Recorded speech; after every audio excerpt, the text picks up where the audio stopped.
2 años después, investigaciones de la Policía Federal han revelado que hubo un intento de golpe organizado por la cumbre del gobierno de Bolsonaro, que ha planeado asesinar al presidente Lula, al vicepresidente Geraldo Alckmin y al ministro Alexandre Moraes, integrante de la Suprema Corte. El Procurador General de la República, Paulo Gonet, ha denunciado al expresidente Jair Bolsonaro y a más de 33 golpistas, entre ellos militares de alto rango, ya aprisionados. La democracia brasileña revela así su precariedad y el país vive bajo incertidumbres. ¿Qué actitud podrán adoptar los apoyadores de Bolsonaro? Incluso el gobierno de Trump, que es su amigo, en caso de que sea condenado y también aprisionado por atentar contra el Estado de Derecho. La caída de popularidad de Lula ahora lanza interrogantes. En un momento en que el gobierno busca con dificultades recuperar la economía, preparando al país para enfrentar al año siguiente lo que promete ser un nuevo y electrizante embate electoral. Latitud Brasil está comenzando. Hola amigos y amigas del programa Latitud Brasil por Telesur. Es una inmensa satisfacción nuestro nuevo encuentro para hablar de los dilemas, retos y cuestiones que Brasil aún necesita resolver. Y para eso hoy tenemos aquí un analista experimentado. Fernando Horta también es un analista y profesor. Queremos hablar exactamente de estas relaciones y de la situación que se ha abierto desde la acusación del fiscal general de la República contra 34 golpistas, entre ellos el expresidente de la República, Jair Bolsonaro. ¿Qué puede significar esto para la situación, incluidas las relaciones entre Brasil y Estados Unidos? Porque Bolsonaro, al parecer, está muy cerca de Donald Trump, que no escatima esfuerzos, al menos en lo que dice, para interferir en las relaciones políticas internacionales. Buenas noches. Fernando Horta, es un gran placer tenerlo aquí con nosotros una vez más en Latitud Brasil. Me gustaría comenzar pidiéndole que nos defina el significado político de esta acusación del fiscal general de la República, que incluye al expresidente de la República, Jair Bolsonaro. ¿Qué tal, Beto? Es un placer estar aquí con usted. Un abrazo a todos los amigos de Telesur y de Latinoamérica. Nosotros vivimos tiempos diferentes, Beto. Vivimos una situación demasiado inusitada en Brasil. Tenemos militares de alto rango que han sido procesados ante la justicia civil y ya no ante la justicia militar. Recordemos que en Brasil todavía tenemos este remanente de justicia militar en tiempos de paz. Así que este hecho por sí solo haría una gran diferencia en lo que sabemos acerca de los juicios de 1964, la culpa de 1964 a 85, de nuestro régimen militar. Así que tendríamos que empezar diciendo que es una buena noticia. A pesar de cualquier otro análisis que podamos hacer, es una excelente noticia que los militares estén allí. Pero más que eso, Beto, el fiscal tuvo la sensibilidad, y este es el segundo punto importante, de dividir la denuncia en 3 o 4 grupos para que el STF pueda efectivamente juzgar a cada grupo en determinados momentos. Porque en Brasil seguimos el rito, obviamente el rito judicial. Y cada uno de los acusados tendrá derecho a, no sé, 6, 7, 8 entrevistas con testigos. Así que imagínese, usted denuncia a 4 o más personas, usted pone 8, 10 testigos por persona, y el Ministerio Público y el Supremo Tribunal Federal necesitan oírlos a todos, aunque vayan allí y digan una estupidez. De todos modos, el fiscal organizó esto y presentó una acusación separada contra 7 personas, que son el expresidente presidente de la República y efectivamente su círculo más cercano, algunos generales y obviamente el ministro de Justicia de la época.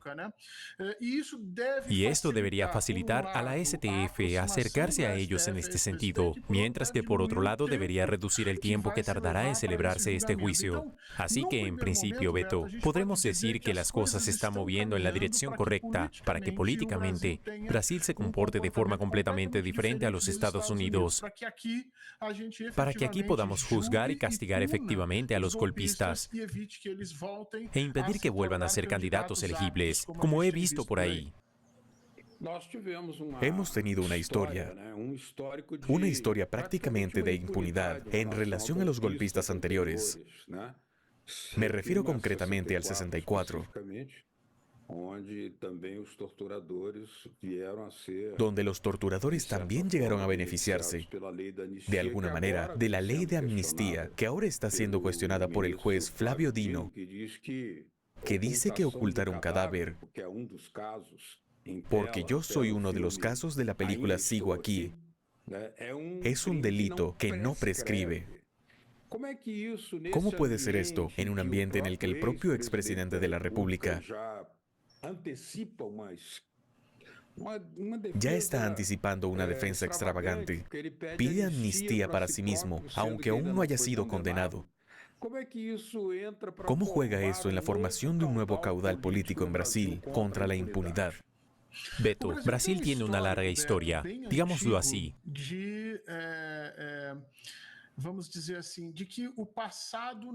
de que el pasado no tiene poder para generar condiciones de castigo en el presente. Esto viene ocurriendo. Podemos hablar del golpe de Estado de la República, que nos guste o no, fue un golpe contra nuestra monarquía. Después hubo los golpes de la Revolución de los años 30.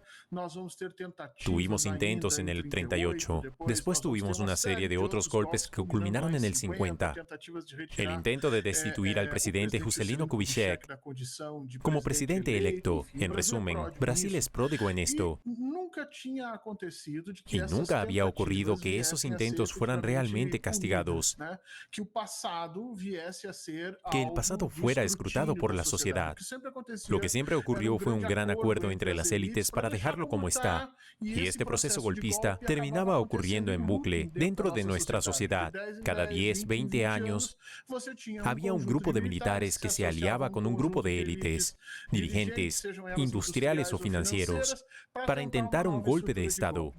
Esta vez Jair Bolsonaro ha ido demasiado lejos, porque ha capturado uno de los estamentos que siempre ha formado parte de esta estructura de negociación, para dejar todo como está y no castigar a nadie, que es exactamente el Poder Judicial. La diferencia en este último golpe es que hubo un plan descubierto por la Policía Federal para matar no solo a Luis Ignacio Lula da Silva y al vicepresidente Geraldo Alckmin, sino para secuestrar y matar a ministros del Supremo Tribunal Federal, incluido el propio Alexandre de Moraes. Y el plan no aclara si era solo Alexander, o si era Alexander y su familia, o si sus hijas estaban en peligro. Cuando Bolsonaro y los militares hicieron esto, rompieron un pacto histórico que siempre ha existido entre las élites brasileñas, que tenía al Poder Judicial como mediador. Estas cosas estaban paradas. Usted ha dicho que la ley de amnistía la está discutiendo Dino, pero ya se había discutido entonces con el ministro Eros Grau. No sé si se acuerda. En el Tribunal Supremo, el ministro Eros Grau salió y dijo que no, que la amnistía servía a ambas partes y que la sesión estaba terminada. En otras palabras, el Poder Judicial brasileño siempre ha sido el punto de acuerdo de las élites, pero ahora Jair Bolsonaro ha ido demasiado lejos,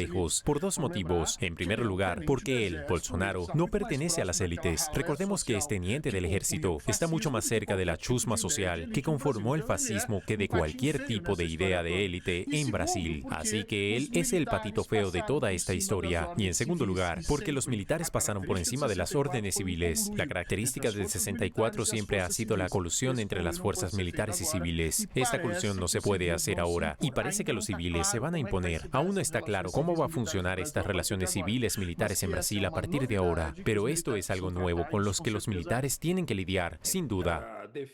La defensa de los acusados, incluida la de Bolsonaro,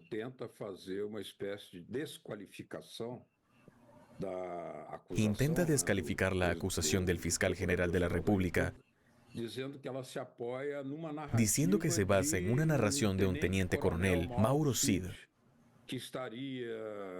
que estaba, en fin, desequilibrado, emocionalmente conmocionado, que dijo cosas que no vio. Pero en realidad tenemos una pieza de la Policía Federal que es una investigación muy robusta, que ha descubierto muchas relaciones, muchos indicios, muchas grabaciones, muchos documentos incautados entre los que componían esta trama, con el claro objetivo de golpear a la democracia y al presidente Lula, al nuevo gobierno electo. Por lo que este intento de inhabilitación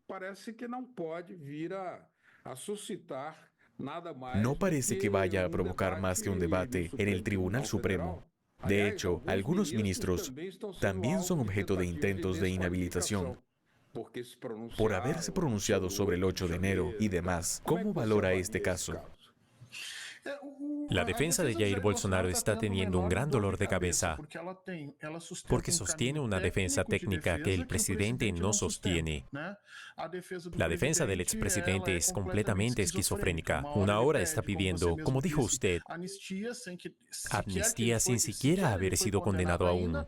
Otra hora está tratando de hacer un acuerdo político. Dice, miremos hacia adelante, muy en la línea del régimen militar. Otra hora está denunciando a los militares como si el golpe fuera de los militares, incluso contra él, Jair Bolsonaro.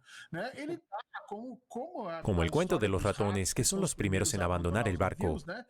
Está buscando cualquier agujero para escapar. Un ratón hace eso. Y en todo este proceso, está atacando ciertas condiciones que no tienen ninguna forma de sostenerse.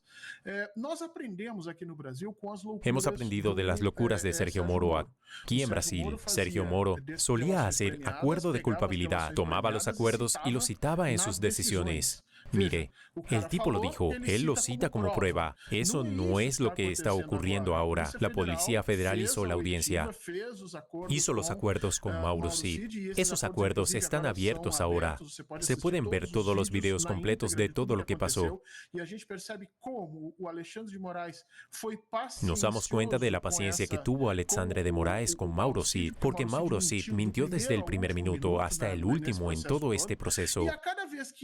Y cada vez que soltaba 10 mentiras, 10 tonterías, soltaba una o dos informaciones importantes. La Policía Federal iba a esa información importante y la verificaba por varias razones de prueba. Por ejemplo, Mauro Cid denunció varias reuniones entre la Generalidad y el presidente de la República, el entonces presidente de la República, Jair Bolsonaro, y estas reuniones fueron todas confirmadas por señales de telefonía móvil. La Policía Federal fue allí y pidió rastrear las señales de los teléfonos móviles de fulano y Beltrán. Todos estaban en lugares donde Mauro Cid dijo que estarían. Muchas de las cosas que Mauro Cid relató fueron tomadas directamente de audios que se pasaban entre este grupo. Es un poco triste y gracioso, ¿no, Beto? Porque usaron WhatsApp para perpetrar un golpe contra la democracia. La sensación de impunidad, esa cosa de vamos a hacerlo y nadie se va a preocupar, es tan grande que ni siquiera se molestaron en ocultar sus propios informes.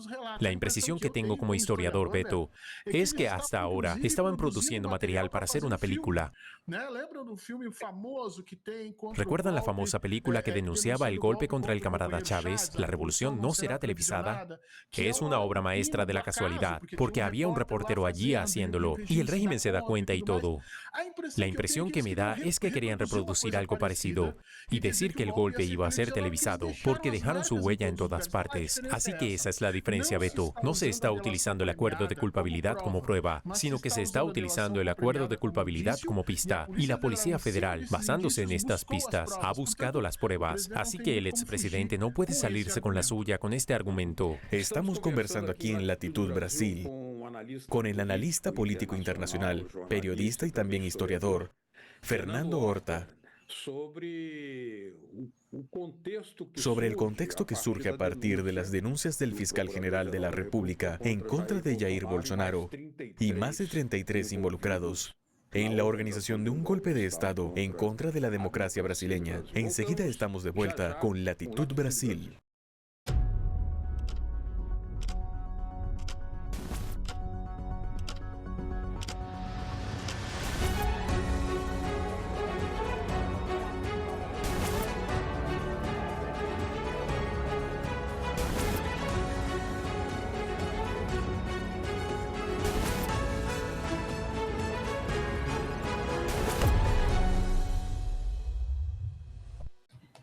Latitud Brasil está de vuelta. Conversamos aquí con Fernando Horta, analista internacional, analista político, periodista e historiador. Estamos hablando de este nuevo marco político. En un año preelectoral, el año que viene, hay elecciones presidenciales, donde todavía hay muchas cosas por definir en Brasil. Pero hay un tema que merece la pena explorar y pedirle a Fernando Horta su opinión. Hace 2 días, el gobierno estadounidense publicó un memorando del Departamento de Estado en el que criticaba una decisión del Poder Judicial brasileño y provocó la reacción del Itamaraty, que afirmó que las decisiones judiciales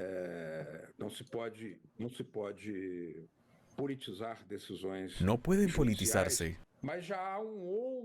Pero ya hay otro caso en curso, que es el de una gran empresa tecnológica norteamericana, que también ha sido objeto de una acción muy coherente por parte del ministro Alexandre de Moraes, porque ha estado incumpliendo la legislación brasileña. Todo esto es una medida en el marco de la sociedad brasileña, de la legislación brasileña, y que Estados Unidos adopta como forma de practicar su injerencia, muy común en el discurso de Donald Trump. ¿Cree usted, Fernando, que esto puede llevar a algún tipo de agravamiento en estas relaciones? Porque no pueden ser solo en términos de barreras aduaneras, disputas por espacios comerciales, sino también una relación política complicada entre Brasil y Estados Unidos basada en estos conflictos. Porque Donald Trump tendría simpatías por Jair Bolsonaro. Mire, Beto, esto ya está en marcha, ¿no? Ya está establecido. Ya hay una relación muy difícil entre Luis Ignacio Lula da Silva y Donald Trump. Recordemos que el presidente no fue a la inauguración, no envió a nadie de su equipo principal. Tuvimos allí una representación diplomática que no sería necesariamente normal en la toma de posesión de un presidente estadounidense. Así que las cosas no pintan demasiado bien. Empeoró cuando Donald Trump comenzó a usar amenazas geopolíticas en todo el mundo sobre cuestiones fiscales y atacó el jugo de naranja y el acero brasileño, cosas que él cree que tienen sentido dentro de su economía. Así que la situación se vuelve aún más insostenible cuando Donald Trump utiliza estas cuestiones políticas internas en Brasil. Obviamente, está del lado de Jair Bolsonaro.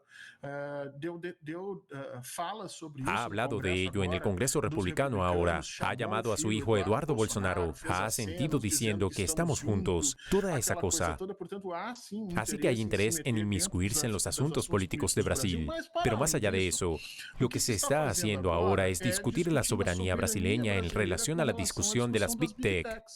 Y en eso consiste esta confusión generalizada. La empresa que está denunciando a Alexandre de Moraes en Estados Unidos, demandándolo, es una empresa cuyo socio es el propio Donald Trump. Es su propia red social, Rumble, la que está intentando obtener el silencio del Tribunal Supremo en Brasil respecto a los delitos digitales que puedan cometer las Big Tech. Así que Donald Trump está haciendo un lío generalizado, mezclando la política interior con cuestiones geopolíticas, con cuestiones de soberanía, y amenazando todo el tiempo con que las tecnologías digitales son ahora la gran arma de Estados Unidos sobre el mundo. No es de extrañar, Beto, que todos los propietarios de grandes empresas estuvieran allí en la toma de posesión de Donald Trump. Estaba Elon Musk, estaba el dueño de Amazon, estaba el dueño de Facebook, que incluso hizo un video de 3 minutos 2 días después, que si Adolf Hitler lo hubiera visto, lo hubiera ovacionado por todo lo que estaba diciendo. Oh, mi querido, qué cosa tan maravillosa estás poniendo, porque es un video que expone claramente todo tipo de argumento fascista y nazi que tenemos allí. Así que es un ataque de Estados Unidos a la soberanía de Brasil, no es un ataque a Alexandre de Moraes. Y hoy estaba viendo una discusión aquí exactamente en esa línea, porque el Supremo Tribunal Federal está pidiendo al gobierno brasileño que entienda que no se está atacando a un ministro, sino a la soberanía brasileña, el derecho de un Estado soberano como Brasil, a decir que es crimen y que no lo es dentro de sus fronteras. Y esa, Beto, es en realidad una de las grandes discusiones del siglo XXI en varios países que van a pasar por esto. Y Venezuela fue la primera en sentirlo con la elección del presidente Maduro. Así que no hay nada nuevo, pero la fuerza se redobla. Esto traerá a primer plano el debate sobre la regulación de estas grandes empresas tecnológicas. Un tema nada extraño, porque su poder es mayor que el de la inmensa mayoría de los estados-nación de todo el mundo. Pero esto significa obviamente que Donald Trump tendrá que aprender a respetar la legislación, la Constitución y la soberanía de Brasil. Entonces tenemos la siguiente cuestión que le planteo. Brasil puede buscar alternativas en China y otros países BRICS, entre ellos Rusia e India. Si las relaciones comerciales entre Brasil y Estados Unidos se complican, ¿cómo ve usted esta posibilidad? ¿Más conflictos? Tienes razón, Beto. Creo que Estados Unidos eligió el peor momento de su historia para abrir una guerra económica y arancelaria contra todo el resto del mundo, porque la guerra no es solo contra Brasil, la guerra es contra Europa. Acabamos de ver al nuevo primer ministro alemán pidiendo una Europa independiente, algo que no hemos visto en todo el siglo XX. Al final de la Segunda Guerra Mundial, los líderes europeos pidieron la participación de Estados Unidos en Europa. Mira, quédate aquí, despliega tus ejércitos, te necesitamos. Así que esta es la primera vez que se ve a Europa decir que iremos a la independencia. Y Trump ha atacado recientemente a China, está atacando efectivamente a Corea. Cuando Corea decide no seguir lo que Estados Unidos exige, Corea comienza a comerciar con China. Estados Unidos se vuelve loco. Así que Estados Unidos eligió el peor momento de su historia para declarar este proceso de guerra. El peor momento, ¿por qué? Porque la economía no está en la posición suficientemente sólida en este momento y porque desde hace muchos años hay un proceso de desindustrialización brutal en Estados Unidos. Hoy la industria mundial está en Oriente, está en China, está en realidad en Corea del Sur, está en los llamados tigres asiáticos. De allí procede casi el 70% de la demanda mundial de los microchips, que hoy coordinan y organizan la economía mundial. Así que Estados Unidos está cometiendo un gran disparate y, por lo tanto, Brasil pueda consolidar cada vez más un acercamiento hacia los BRICS. El problema, Beto, es que la política exterior brasileña lleva tiempo cambiando. De hecho, como experto en política exterior, creo que este es el peor momento de la historia de Brasil en materia de política exterior. No sabemos quiénes son nuestros socios, cuáles son nuestros objetivos, lo que tenemos que hacer a corto plazo, lo que tenemos que hacer a largo plazo. Y estamos caminando básicamente respondiendo a los empujones dados por otras naciones. Y no puede, un país del tamaño de Brasil no puede vivir así. Creo que, en ese sentido, los desvaríos de Trump, esta locura que ha estado haciendo, tal vez ayude a dar forma a la política exterior brasileña. Tal vez Brasil está empezando a darse cuenta de que el BRICS se está convirtiendo finalmente no solo en una alternativa política a largo plazo, sino en una realidad a corto y mediano plazo para reorganizar nuestras capacidades productivas. Ahora, no podemos admitir ni aceptar a China y Rusia como sustitutos del desarrollo de nuestra soberanía en términos de tecnología e industria. No podemos cambiar un amo por otro, aunque estos señores parezcan mucho más beneficiosos y mucho más alineados con el sur global. Entonces América Latina necesita organizarse como un subcontinente fuerte para desarrollar sus capacidades productivas y salir de este juego que sabemos que el capitalismo nos ha impuesto desde hace 200 años de ser siempre una periferia dependiente en los procesos económicos, y creo que ahora tenemos la oportunidad de hacerlo. Espero que el presidente Lula no desaproveche esta oportunidad. ¿No es una situación curiosa?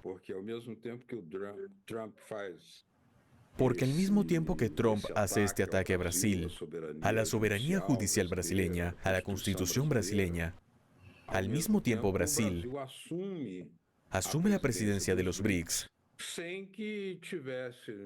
sin haber sido en el pasado reciente muy claro que era responsable de esta función, que ahora asume el presidente Lula. De hecho, El veto a la entrada de Venezuela en los BRICS surge en gran medida de esta falta de conciencia y de esta falta de definición de parámetros centrales en la política exterior brasileña.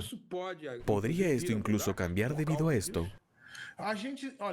Como analista de relaciones internacionales, espero que cambie, porque Donald Trump,